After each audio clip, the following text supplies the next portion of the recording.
I am so glad that you said that, Kurt. I'm so tired of We're all talking carrying around about. a lie. We've just been carrying around a lie all these years. Welcome to The Marketer. In this episode, we focus on AI and its impact on marketing.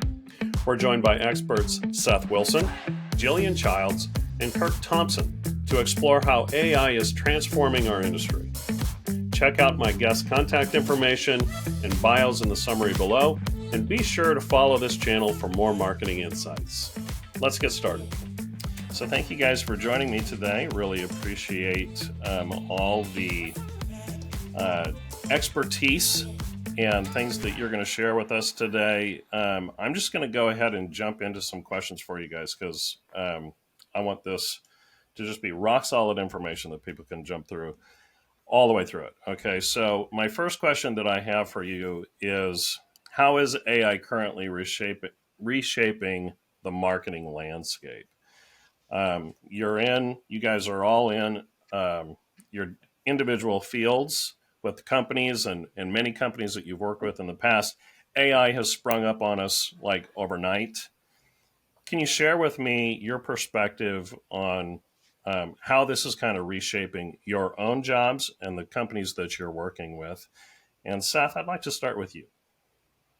Certainly. I'm a one-man band marketing department currently. I tend to work for startups, and I'm used to being the first marketing guy on the ground. And that typically involves, at this point, hiring a couple people. I would typically have a graphic designer. I'd definitely have a copywriter by now. And it's really kind of delayed the need for that. I haven't really, for the exceptions of just some like kind of really detailed print layout work. When once in a while I'll go grab a designer for something. I'm able to create really impactful graphics and a whole bunch of content pretty much by myself. And for the most part, I'm finding that relationship, that working relationship, to be a lot better because I tend to get the idea that I want produced from kind of soup to nuts instead of having to go through 10 people with their own ideas getting thrown in there. Fantastic. Is there a specific tool that you've been using for your graphics? Has it just been Dolly, or have you found something else that has been helping you? Yeah, it's funny. It's definitely been a horse race in terms of generative AI tools, especially in the imagery department. Really got started with Midjourney, got some really cool results out of that. Then Dolly 3 came along. You pair that with ChatGPT 4, you get some really great, very accurate results. But now Midjourney version 6 came out right around Christmas. I think it was like the 23rd or something like that. And now it's handling things like text almost as well as Dolly is, but with that incredible, vibrant kind of mid-chart to go along with it. So I've actually I went ahead and bought a year of their professional, like really expensive package because I know I'm going to use all those credits in the next year for sure. Yeah, and it does go by the credit system. Is that effective when you're kind of using that? Or do you feel like it could be better? Yeah, I mean, I think the big difference when you actually pay a decent amount for like a Mid-Journey, for example, your lower packages, you're free, you can do like one job at a time. Your lower packages, you can do about 3 jobs at a time. The professional, you can do 12 at a time. And I've actually found that to be a much better working space. I'm never really waiting on it. I can't normally think of 12 prompts in the time that it takes them to be produced. So that allows me to not only go through a whole lot more variations, but copy paste enter 3 or 4 times. So instead of 4 variations, I got 12, 16, 20 variations. So I can just do a little bit more of that curation. I don't know about you, Jillian and Kirk, but I really have not dug in too much into the graphic side of things. I'm a graphic designer myself, so I remember my first job coming out of college. I went to work for this college, and it was basically the first version of Adobe InDesign that they were using. I don't even know if anybody uses InDesign anymore. But it has but not they still gone make away it. yet. Yeah, it's still there. But but yeah, the lady that I replaced, who had moved on to another job, she was not using it at all, and everything was paste up. Right? I mean, it was this old school, super old school stuff, and it took forever. And I came in there, and I was fresh out of college. I'd been using some of these tools I'd never used in design, and I decided, well, I'm going to pick this up. I'm going to see if I can just do it, and had a book that you actually had to read for to learn it. I learned it. I started using it, and now everything was suddenly faster.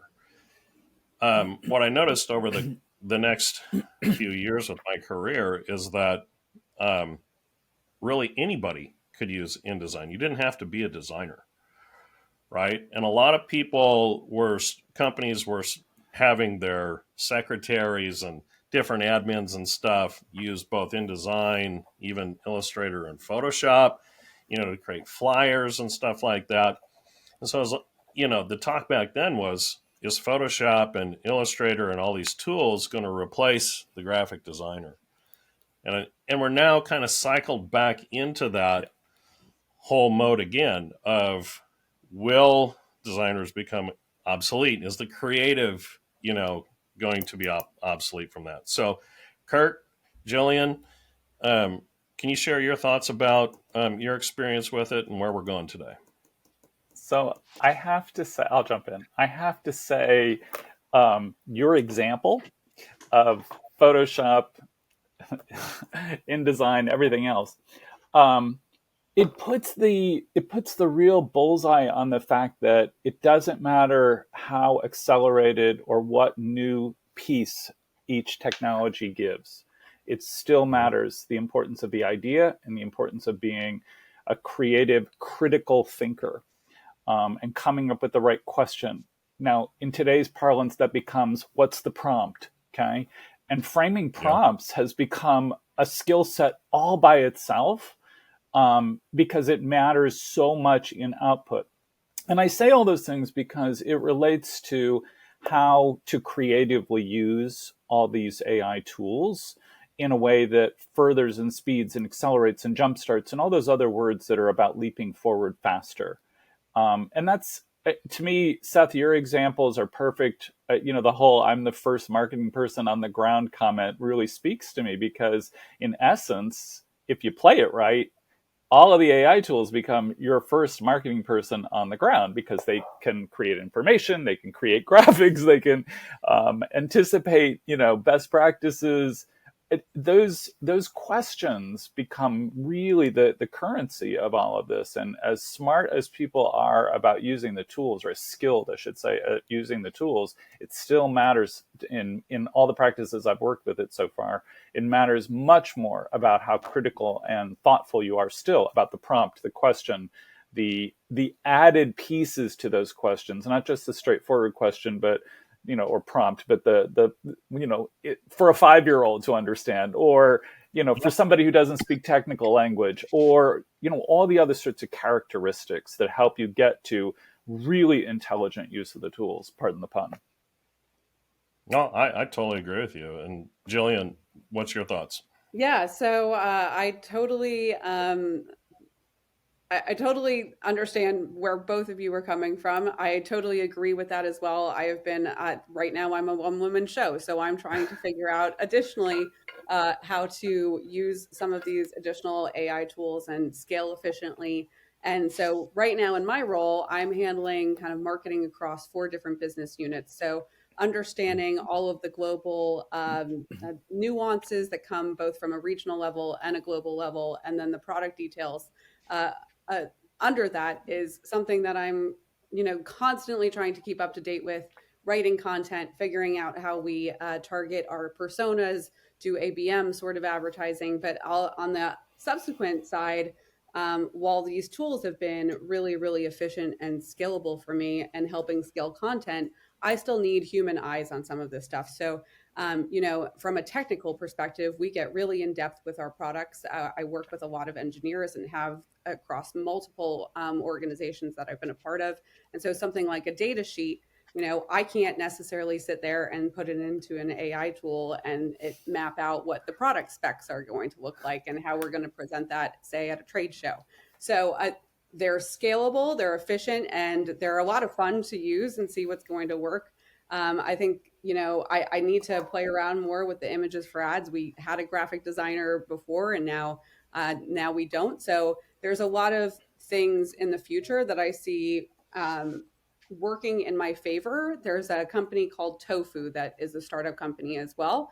And essentially they scale all of the content. So if you have an anchor content, you can put it in there. It'll split out art, blog articles, emails, you name it. It has a list of all of the pieces of content that you can create from that anchored piece of content. So I will be using that tool more efficiently, putting blogs up and helping with all of the writing and the content creation when I find myself not having, the resources available in my day to day. That's bonus time for me, I gotta say, Julian. Just the whole idea at the end of taking, what we all do, right? We all create an anchor piece of content, an anchor thesis statement, right?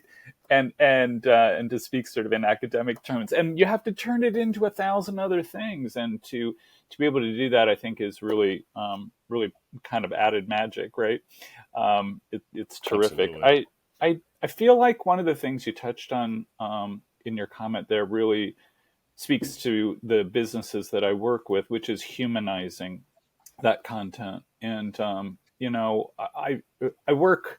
My background's a lot of consumer and very consumer facing businesses, but I work in a lot of B2B spaces and a lot of professional services spaces because it's all at the end of the day about customer engagement, customer content, and engaging customers in the right ways. And the most important thing that the AI tools help me work with is humanizing what otherwise is going to sound very spec sheet driven kinds of content information, and to remind ourselves that people buy. It doesn't matter what it is, people buy, and they buy for a variety of drivers and appeals, and you got to just humanize that into it with of course using the appropriate technical language. But you're just reminding me very strongly that the tools can help you so much get to core balancing both the humanizing and the emotional sorts of sides of it, as well as the objective specifics, engineering tech, whatever it is, to bring that to bear. I think there is a component that goes beyond again just the efficiency, right? Yep. I got an extra set of hands here. There is also the ability to see an idea produced. And I used to work. I came up through an ad agency, and so I was high up there, so I could go grab a couple graphic designers and say, make me this. And a week later, and a couple $1,000s worth of labor, we got a thing. And then there's probably going to be a couple more $1,000s getting it just right, right? And so it makes a lot of things like just not practical to even try. When that try becomes a few minutes, it does allow you to get even more high-minded. It's not just I got bots doing things for me and splitting stuff up. It's really allowed me to think outside of what my typical thing would be.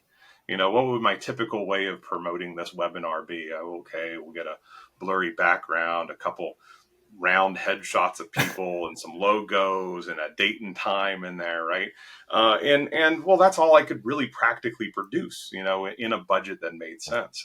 Now you can make these things that are really visually engaging, that talk to the subject matter of the thing, and do it 10 different ways, and maybe that's going to be an afternoon of your time. And so really, I made a birthday card for my sister-in-law actually just last night, and I was showing through the rejects of the birthday card. And there was a couple that people kind of like 20 years ago, that would be like hanging on the wall of MoMA, like that would be a perfectly suitable piece of art, because it kind of had a bizarre nature to it to a certain degree, but just how much you throw away that would cost you tens of thousands of dollars otherwise in the pursuit of finding the variation and the slight little turn that you want to take has been really helpful and kind of downright inspiring for me over the past couple months.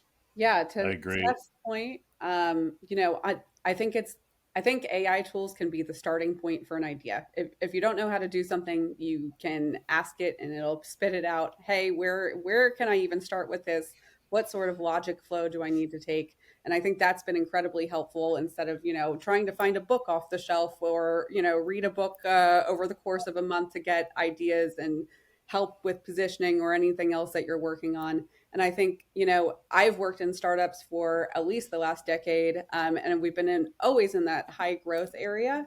And my budgets have been incredibly small. So, the scrappy terminology has been part of all of the culture that I've been part of for a long time. And when budgets are small, you need the tools to help you scale and resource, especially on the marketing side, because marketing is notoriously kind of the first to get budgets cut, unfortunately. But, I think AI has helped with understanding what resources you have available, working within a really set parameter of budgets and seeing what you can actually produce, and getting excited by that production because frankly, you're like, oh man, I did this and it's working and I did it on, a dime compared to those thousands of dollars that I would have cost with an agency. Yeah, I think that. Oh, sorry, Monty. No, go ahead. The thing you remind me of, Julian, is the I have an idea power of the AI tools. So part of my personal sort of on ramp to using the tools, as opposed to just thinking of it as, can you write me an email or something sort of tactical to it, has been sort of to play morning I have an idea games with it, meaning literally spin into creative moment for 5 minutes as if I'm reading the newspaper or reading some blogs or just doing what you do to kind of start your morning and get, sort of inspired by some new ideas. I will throw prompts into AI, some of the AI tools, and start my way into it. I have an idea to do blank. Help me create the concept. How might I communicate it? Who else is doing it? What's the best practice? Who recently failed at that? Just to unpack ideas a little bit. And, for small businesses, entrepreneurial businesses, startup businesses, you're at a shortage of just sheer thought partnership, thought leadership around you because you're lean and mean. And, AI can play such an important partner role to that by getting all that kind of jump starting the idea forward. All you want it to do is to say, you know what, there's something there, go figure that out. Or to say, oh, that's a waste of time. and either one is perfectly acceptable. Yeah. Right. All of these are, it definitely saves time. It definitely can help you with creativity. It can definitely help you with strategy. These are all really effective ways, I think, that marketers are using AI these days. I'd love to hear your guys' thoughts and have a discussion around the negative aspect of AI. There's a big thing in the news. One of the recent things here lately has been about plagiarism, right? We've got all the stories about, the president of Harvard who has been found, that most of their stuff of her stuff is plagiarized. And, and I think, and you see companies now, I think it's the Wall Street Journal has filed a lawsuit against either OpenAI or somebody about one of these tools about plagiarism from their content. So there's definitely a negative side to AI as well. I think we run the risk of not only overuse, overdependence upon that, if you would, but also maybe not doing our due diligence on the output or the result, right?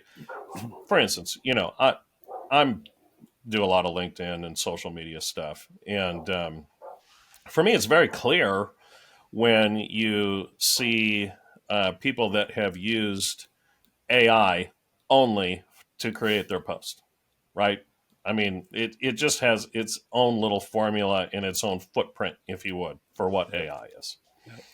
So what's your guys' thoughts about the negative aspect of AI, maybe cautions for people about how they should go about using it? I think back to my SEO days. And that's kind of how I came up professionally, was in like the 2010s, especially. And I think it's like any other tool. I think, we saw the same thing with content spamming in the early days of SEO. You get huge teams and, offshore to just make a bunch of content that kind of sounds a little different. And I don't think AI necessarily provides too much different from that. I think there still is going to be the how do you actually pluck at someone's emotions, and that's something that I think can do. It can replicate. But man, if you're going to get really lucky if the AI just happens to hit the right chord that you're trying to hit with your marketing effort. But there's going to be a degradation in general, I think, though, and people's skills in marketing, to be sure. I think there will be a little bit, maybe a few less people that can pick up a Photoshop or an InDesign and make something really stunning out of it. Because why would you do that? Why would you do it the hard way? So one of those things that I've encountered in preparing information or sharing information that I've compiled with clients and with businesses has been that very natural watch out question of sources. What source did you use or get or gather that information from? Because otherwise it just feels like, a regurg of Wikipedia, right? And so I'm very clear with prompts, particularly when I'm either summarizing or organizing facts and stats around something, to make certain that I'm asking for it to cite sources. Some of the tools do that better than others, okay, in terms of making certain that there are proper citations so that you know where that information came from, and then obviously can dig further into that specific if you wish.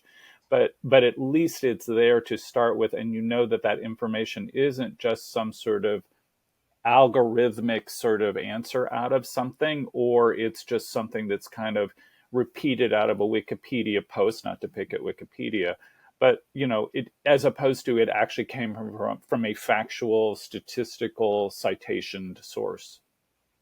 Yeah, the echo chamber, gets Yeah. insane with any kind of crowded Yep. marketing space, right? You got someone writing the 1,000th blog on the subject, referencing Right. those previous 999, Right. and this will it's just probably telephone. It's just telephone. exactly, yeah. And this is sure to enhance that, right? Like, I mean, GPT was kind of cut off from information before GPT was a thing for a while, and it kind of still is to a certain degree, and I think it always will be to a certain degree, because there is just an echo chamber there. And the more you're sort of taking in your own information as a source of information, what is that saying? The individual that has their master is themselves is a fool, or something like that. Right. Is exactly what we're probably going to see ending up. But you have the same opportunity as a marketer to pick that thread, to pick that specific thing that emotionally engages people, to stand out from the pack. And I think that's always, probably since the beginning of marketing, kind of been the trick. One of the things that I've found that's very important if you're creating copy and content with AI is that you have to train it on the individual's voice that you want. Absolutely. You can't pull 8 different articles and say, give me a new one. It's got to be trained to the voice and whether it's your client, yourself, however. And the way you do that is by giving it things that you have written or said, itself, so that it can learn this is how you speak. Now we can take the subject and we can create something unique based on how you speak. But I think the other thing that's extremely important with AI is that there's always, there's always the same follow up and follow through with let's read through this and let's make sure that it sounds exactly like me. So there's always some editing that you have to do. I think where a lot of people get in trouble is they just grab a bunch of stuff, plug it in, say, give me this, my input, my output, and for the sake of time and speed and everything else, it's, oh, here it is. You still have to think of it as a like first draft. You still have to think of it that way, because otherwise, to your point, it runs the risk of sounding literally alike no matter what I'm talking about or what question I'm asking. It all sort of has that same rhythmic inflection to it that demonstrates that it didn't have any added zhuzhing to it. I liken it to a blind painter or a deaf composer to a certain degree. And probably more so one that has never seen or has never heard, right? As opposed to one that's gone blind or gone deaf. It is a matter of curation. I think, to see the tool generative AI at this point as something that will be a replacement that will just do everything for you. It can't appreciate its own work. It doesn't know how it's landed, right? When if it plays a chord, it doesn't know if that was a sour note or melodious, other than maybe if that's been documented somewhere that this is melodious and this is sour, right? And so that's really what it is and when I produce an image, people are like, oh, that's amazing, and it probably must have taken you no time at all. Not really. Normally does take me about a half an hour to an hour, and about 200-300 generations at least, because a lot of them are really weird that they can't. It's like having a face put on you that you've never had before, right? And you can't then go look in the mirror to know what a smile looks like or to know what a frown looks like, and that's really its key limitation right now. I think the thing that people kind of miss, that you got to tell it when it's smiling and when it's frowning, otherwise it's got no idea. Totally. Yeah, I think Jillian, so. Yeah, what were you gonna say? I think some of the other concerns with AI, in my opinion, are one, it's kind of already becoming an oversaturated market. So there's a lot of companies doing the exact same thing. How do you pick the right vendor? And so I think that's something to watch out for when you're interviewing new vendors and seeing, what types of services they add. If you're looking at like a lead generation tool or something that can help you in a sales cycle, like where are they pulling their information from and how far down the ladder are they using the exact same database like a Zoom info to pull their data from? And then I think the other side of that is also privacy concerns. You're a company, you're putting a lot of potentially private information into these AI tools, and how is it going to get leaked? What misinformation is out there as well, that you could potentially be a target for. My husband works for a very large established corporation, and so that corporation has decided they cannot use ChatGPT outside because there's main privacy issues. So they've decided to develop their own tool for that. So I think some of the larger issues come with the privacy, working with your legal department and understanding, what is allowed to be used versus what isn't. And then that oversaturation of the market that we're already kind of starting to see.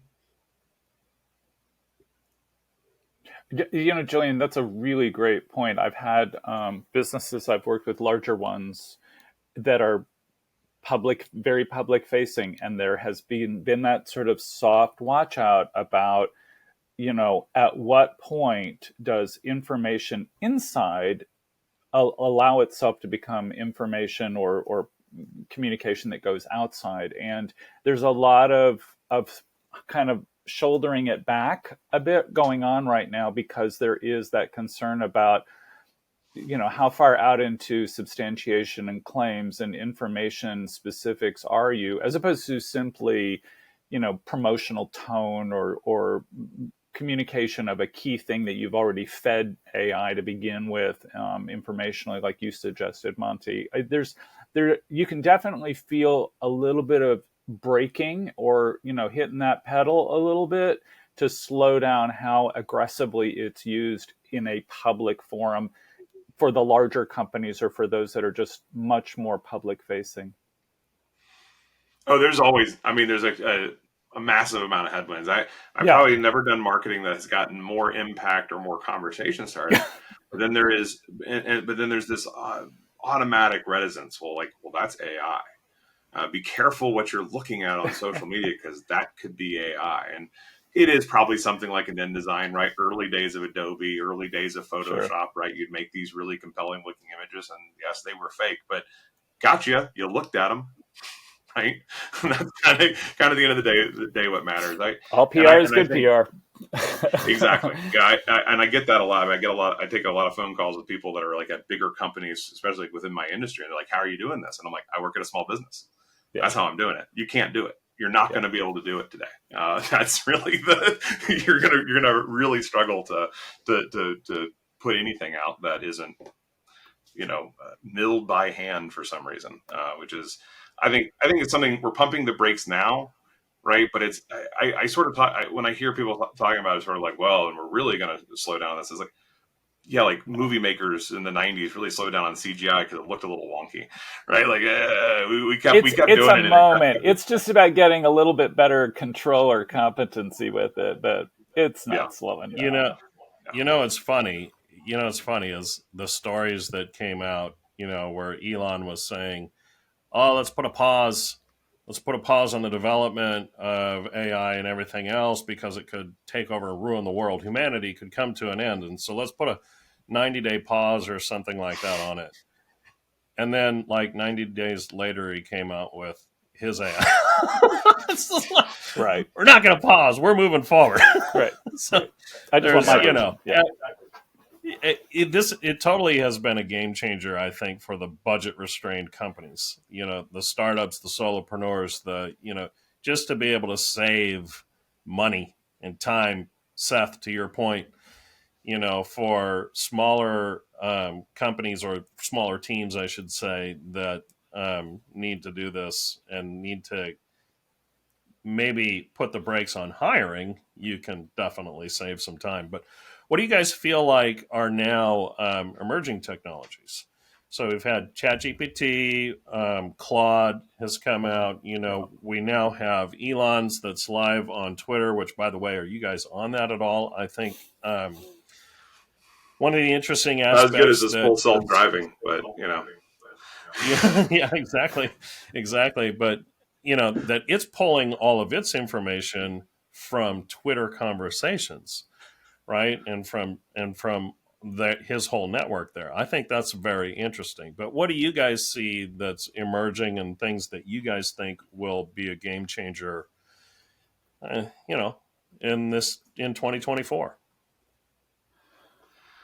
I think what ChatGPT is doing right now, of the ability to train your own GPT, and tuning in general, as I think is the terminology that people have been landing on, whether it's generative AI with imagery or text or what have you.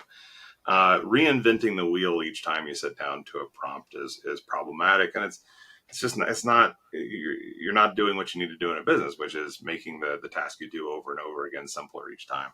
And I think that what I've really been focusing my efforts on is making sure that I have those tuned up. That, if a project's taking me a long time to really dial something in, probably my fault that I don't at least have something to fall back on that is well tuned, has an aesthetic figured out already that I know I can reliably get something out of. Yeah, I think that's one of those things. And again, I think that's like a December release for them as well. So it's pretty recent stuff. But I see the ability to tune Mid-Journey, same sort of thing. You can set up tuning profiles to really nail in an aesthetic, really be able to make like an entire comic book look like the same art and characters kind of roughly look the same. That really is the building your intellectual property within the space, I think, right now. I'm seeing the thing I'm probably personally most intrigued about right now is something like captions. That is, at heart, I'm a marketing guy, so I'm storytelling, right? And the ability to do that in a video format that solves gobs of learning kinds of issues. I don't just mean promotional and retailing kinds of messages, but training, explainer videos, sales presentation materials, pitch deck items and inclusions. Everything that at the end of the day takes the need to read something away and does it in a compelling and interesting fashion, and does that at my fingertips. I mean, I'm not trying to make it sound like that's an instantaneous generation, but it's way more efficient and effective to solve so many opportunities to educate, aware. I'm not using the word promote deliberately. I'm talking about internal or stakeholder types of communications that just make it more accessible and more compelling to engage on an idea or an investment strategy or an operational practice or training, hiring, recruiting, culture building, all the things that take the AI tools out of just being the marketing thing. So I think it's really exciting to bring global teams together. So I have teams all over the world, and it's very hard to produce content when you're not in person all the time. And so, and I take that back. Let me say not produce content, but I don't have to send a team now to go do video, editing or filming with potential internal employees. So right now we're working kind of on a social strategy on how do we get little clips of our engineers on different social networks, and they are all, across the pond from me. So how am I going to do that and get those clips that I need in order to develop a strategy around that social to build our audience? And so when I look at the fact that we're spread out across the globe, these AI tools can certainly help with, videotaping. You can sit there in front of your computer, create a compelling message, and then I can work with that in front of my computer and actually get that rather than having to travel back and forth from site to site. So I think it's both cost savings, bringing global teams together, and it's not just on the marketing front. It's like, Right. how, what do you need from it across an organization that you can, training videos, for instance, you don't have to sit there with a whole Exactly. crew as well. So yeah, I just think it's a really, especially as people work more and more remotely and are not in an office setting, these tools are going to help us across the organization, help bring us together on a go-to-market strategy, on a business strategy, on operations and everything else. I'd add one other thing, and something as I would just say as a group, right? Marketers as a group, we've never done a very good job at is making things accessible, making our How marketing to, accessible. how can I? Those questions are brutal, right? Marketing people are the worst at it. And not just the basic accessibility of how, but people with disabilities, right? People that are Yes, unable to see the yes. stuff that we're doing, right? Yeah. You mentioned with CAG standards to your average marketer, like, what? It's not, but it's really been at our feet, right? We Yeah, produce the things that people hear and see out of a business. And just, as a group, right? Not pointing any fingers, but as a group, we have done a terrible job. And AI seems to be something that's going to pull us out of that fire to a certain degree, because man, nobody has designed the internet for people with visual disabilities. It's outrageous. Like yeah. I worked in the field for a while. It's just like you look around and it's egregious. These are things that are going to be able to actually help us help ourselves, because we weren't doing it. We weren't making things accessible, and the fact that now you can have DALL-E say, "What am I looking at here?" And man, it does a good job. I mean, wow, it's really accurate. Probably sometimes picks things out of an image I don't see myself. That's super exciting and kind of a relief for me, because something I was always kind of upset about in general. I think you make a fantastic point there, Seth.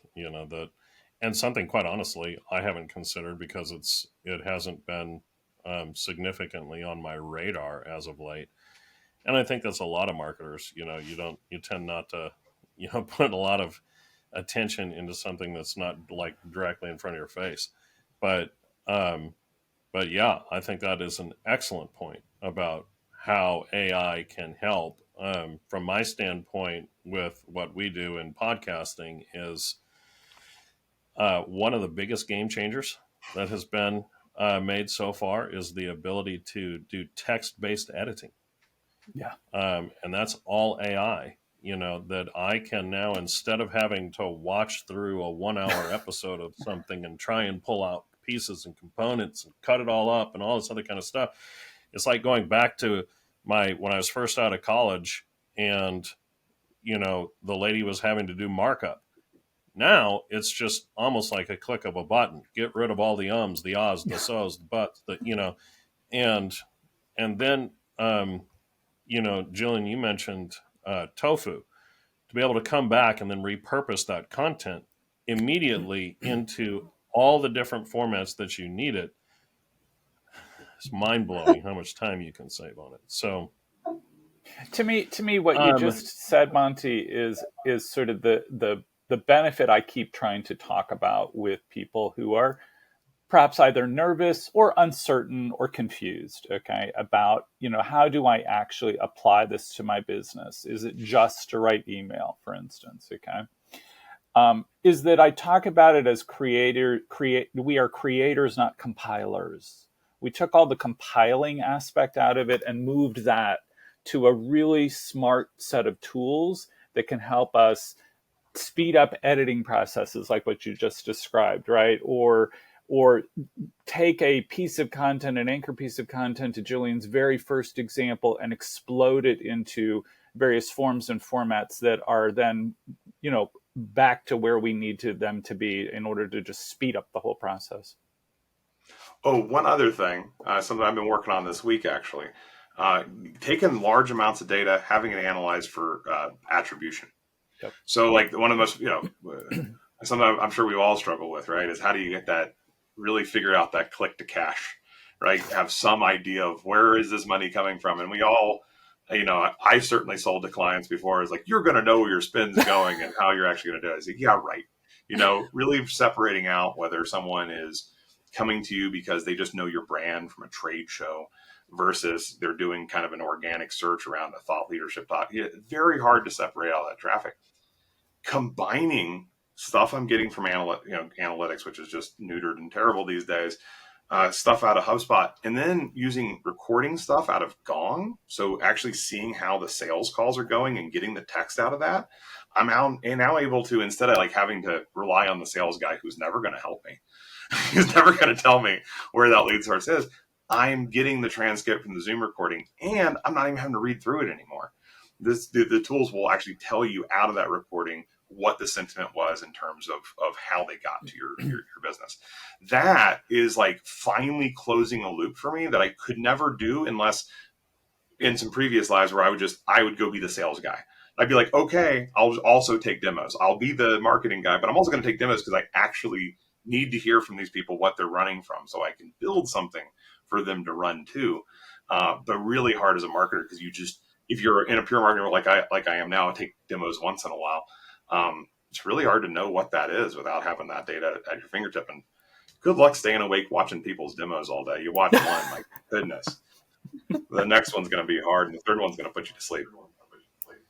Yeah, that was such an excellent lead into what I wanted to talk with you guys about next, which is, oftentimes marketing and sales are guilty of being these independent silos out there that don't really communicate with one another well. We don't understand where the leads are coming from. The salespeople are saying, you're not giving me good leads, and there's no insight into what the conversations are and stuff like that. So that was fantastic. Can you guys, Jillian and Kirk, can you guys speak to how AI has assisted you from a team standpoint, not only in the marketing area, but how it has maybe unified the sales and what you do within that as well? Yeah, so I think on the sales front, so as you mentioned, there's always some tension, right? Within every organization, it's a marketing and sales push and pull. I feel like I've been very lucky to have less of that in my career and really work directly with the sales team to understand their needs. So, I think AI has helped in understanding like once we're mapping out the personas of who we're trying to target, how do we then create an effective strategy together rather than just having a marketing strategy versus a sales strategy? And how do we combine efforts? Because my approach with sales is to always listen to them first. I will provide my marketing expertise, but ultimately they're dealing with the customer every day in and out, and they understand where customer pain points are and what the customer journey looks like.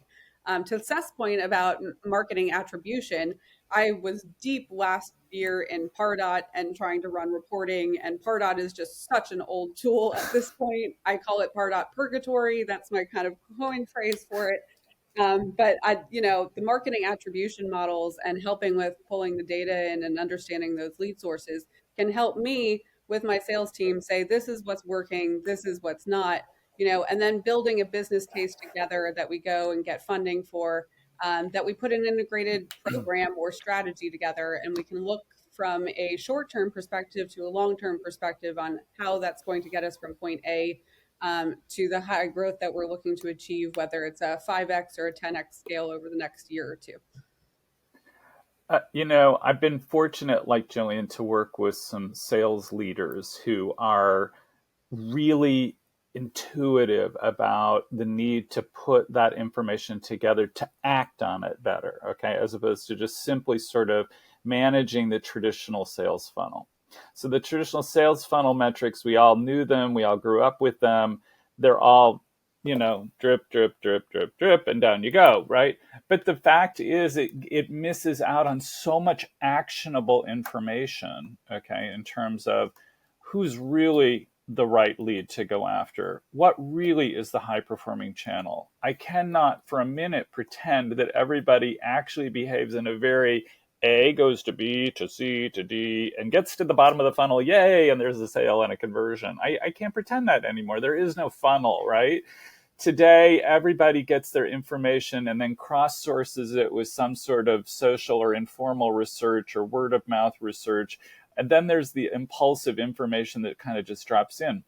I'm painting that as a bit of a swamp deliberately because the sales leaders that are either part of my organization or that I've worked with in other organizations who were really savvy about saying the metrics are critical, of course, to helping us stay on top of the business. But I want to take attribution to the next level where I can match it to customer personas, frequency clusters. I can do something actionable in targeting or focusing my sales teams on go after these people more than these people, these types of businesses and these verticals more than these. And it doesn't matter what business category I'm talking about. There's the hunger in the sales organization to be able to partner with the marketing organization to get a better sense of I'm not just chasing a funnel drop down. I'm actually chasing a customer, and I want more that look and act like that one, and fewer that I'm going to waste my time on that are either slow to convert or one-time onlys or whatever else.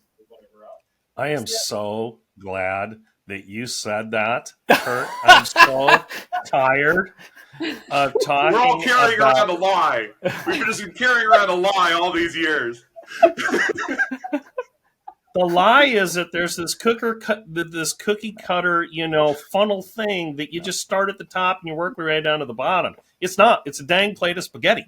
And, and there's one person that you're trying to go after, and it's how, what are these touch points? And it is insane. There is no cookie cutter. And the AI tools can help, right? So that's been, and I'm still learning my way into that. But it's because I can see the way, Seth, to your point, you can compile disparate pieces of information, disparate pieces of the way we're either tracking or measuring activities, and put that together in a way that matches up with personas and demographics and whatever other kinds of clusterings of and categorizations of customer behaviors or customer sales activities that you want to get into, to get more actionable. Because at the end of the day, limited people, limited money, limited time, and you got to go after those that drive the best long-term return for you. So true. Well, in this last segment here, I'd love to hear some practical things. Like, what's your favorite either AI tool or set of AI tools that you use on a daily basis? How are you using them for a purpose, and how can another business maybe take your lead on those tools and apply it to their own businesses? So, Jillian, you mentioned Tofu. Why don't we start with you? Yeah, so Tofu is very much in its early stages. They're really getting there. They really just started last year, or yes, we're in 2024 now. I apologize. I'm still it. But they are looking for new customers to try out their platform as well, so they can go through some beta testing and make sure that their tool is being used in the right way. And their team is absolutely fabulous. So I think they were at like 5 people when we first started talking with them. But the tool is great. You go in there, you can set up all of your brand guidelines, you can put all of your digital assets in there, and from there, you can say, hey, my goal is to create these types of pieces of content from this acre content, or I need to start a whole new campaign, and what am I looking to achieve? And so, something like an ebook that we will use from time to time, or a case study where I am looking to, get as much traction out of that as possible. I can sit there, I can upload it, and I can go in and individually change any of the copy that I need. It's a super, super user-friendly tool. I can click in and change any of the graphics. So I would highly recommend that you guys check it out. I think it's the next kind of big AI tool that's going to help marketers in the future. Aside from Tofu, Unbounce for landing pages I've been using in the past. ChatGPT seems to be kind of a daily use. If I just have an idea where I need to start, ChatGPT is typically where I go. I also look at Jasper AI as well. And always got to watch out for grammatical errors too. So I just want to make sure that nobody's just copying and pasting things. But those are my kind of three main sources that I've been using on a day to day, and I'm always looking for more tools that I can use, especially as a one woman show. So I've been taking notes this entire time with all of the ones you've mentioned as well. And I was recently at a revenue marketing summit where they were going over, aside from Midjourney, there's Open Art AI. So I want to kind of dive into that in the next coming months. Yeah, there's a certain degree to which like selecting the right tools, kind of like selecting the right restaurant or the right pizza place sometimes, right? Like we're at a stage with AI that like, if you can purchase the thing from the website, maybe it's not good. There's almost like this like hipster lens you need to apply to the thing where, like all marketing, right, especially over the past 30 years, there's like an arbitrage component to it. You're trying to find the thing that no one's doing yet, right? And if no one's doing it yet, it's not expensive yet, right? And you probably have a chance of again not being in the echo chamber and maybe being and maybe standing out, maybe differentiating. So there is a certain degree where I encourage you, like, don't wait for things to reach this great status. I use tools sometimes once or twice and never use them again because I get what I need out of them, but maybe they're not anywhere, and there are a ton of those out.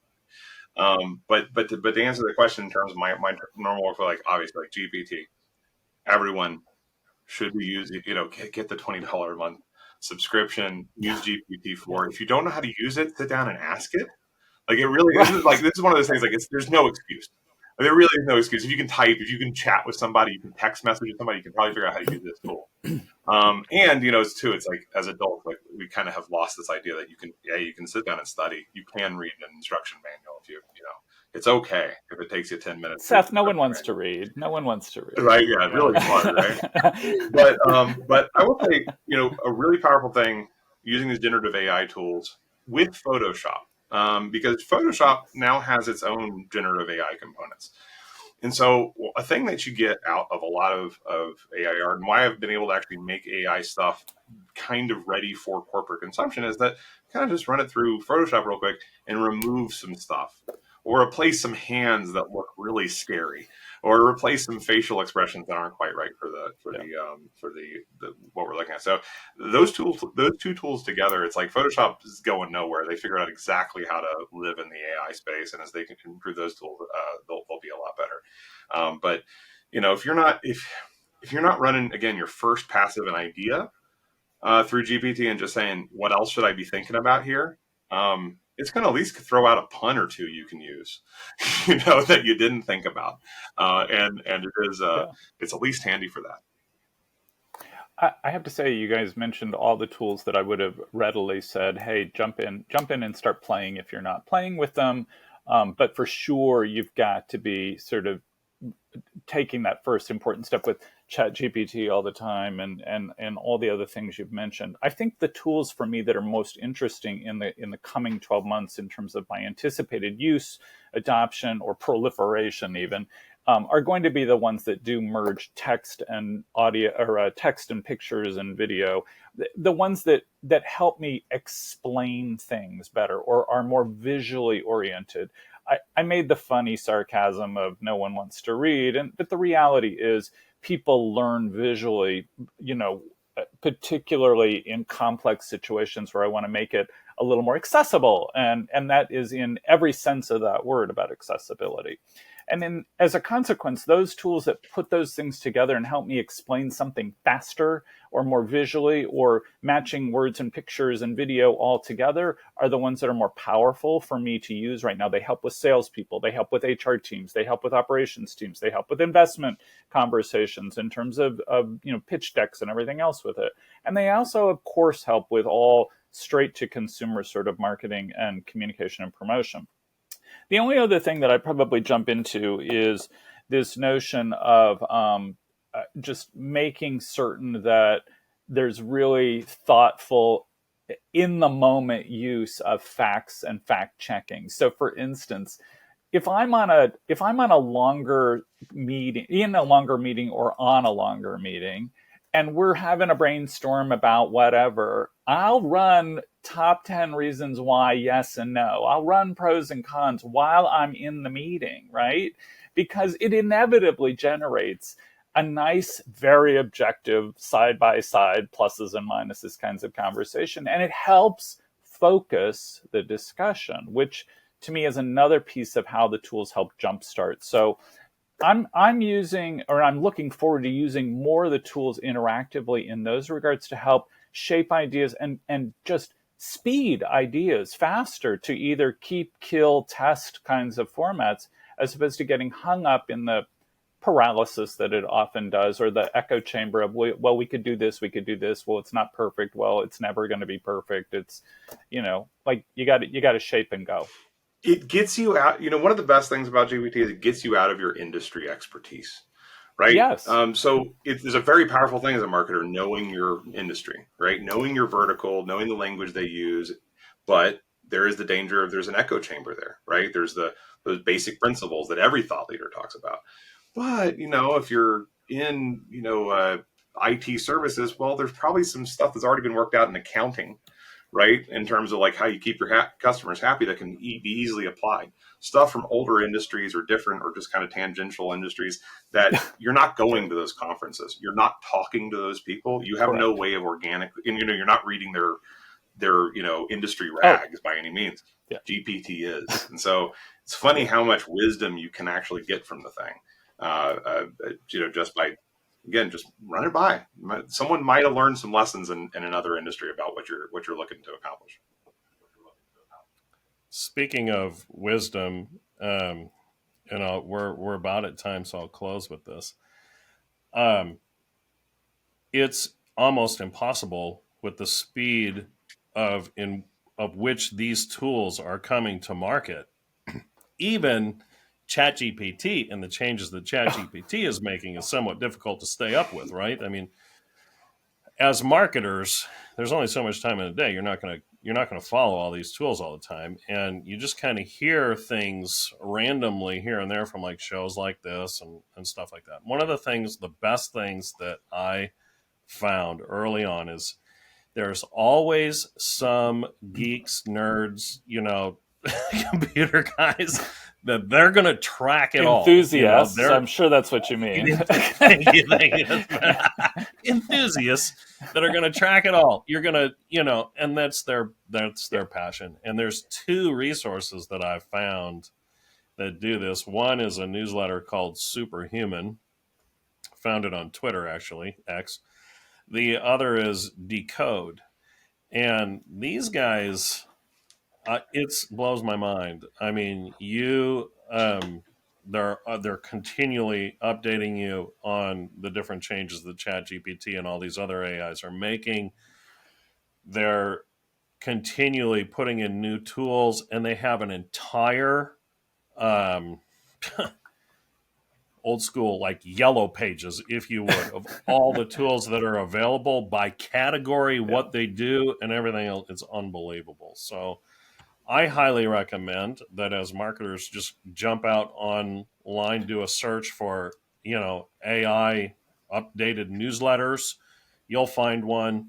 Superhuman and Decode are the two that I, are the two that I track the most. But those, even with AppSumo those, is another one that's sort of in that same vein. AppSumo does sort of a daily AppSumo, digesty, great resource, bite-sizey kind of piece for it. Yep. Fantastic. Yeah, sign up for them and try them. That's the best way. Just try everything you see. Now, don't just read about them. Sit down and try them. That's the only way. You guys, this has been fantastic. Thank you so much for joining me today. Thank you for all your information and insight. It did not disappoint. I trust that everybody that's listening today has at least picked out one thing that you can really take and go use, not only in your job, but in your day-to-day activities.